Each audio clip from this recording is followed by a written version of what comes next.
जो तुम सूदी मामलात, सूदी कारोबार करते हो, लियरबू फी अमवालिन नास, ताकि लोगों का माल बढ़े, कारोबार बढ़े, माइशत बढ़े, तिजारत बढ़े। फला यरबू इंदल्लाह, अल्लाह के हाँ, अल्लाह का ऐलान है, अल्लाह का फरमान है, सूदी मामलात के ज़रिए माल कभी नहीं बढ़ता। और इमामुल अंबिया सय्यिदुल अंबिया सय्यिदुना व मौलाना मुहम्मदुर रसूलुल्लाह, भाई सब कह दें सल्लल्लाहु अलैहि वसल्लम ने ऐलान फरमा दिया, बल्कि मैं कहता हूँ चैलेंज दे दिया दुनिया को। फरमाया इन्नर रिबा व इन कासुरा,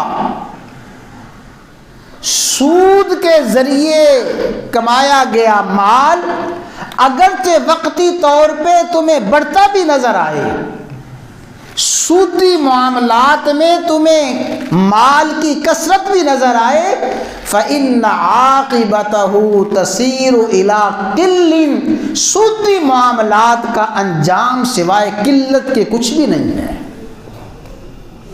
उसका अंजाम किल्लत ही किल्लत है।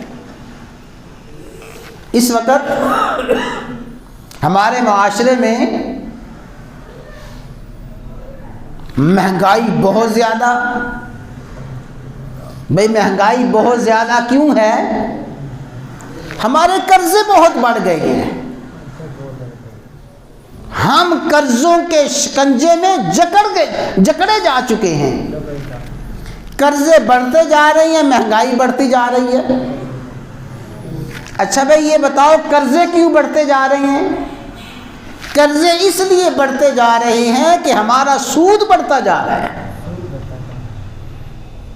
बल्कि एक इंतहाई अहम बात मैं आपसे अर्ज करना चाहूं कि आज हमारे मुल्क में असल कर्जे बहुत कम हैं, उन कर्जों के नतीजे में हमारे मुल्क में पड़ने वाला सूद असल कर्जों से कहीं ज्यादा है।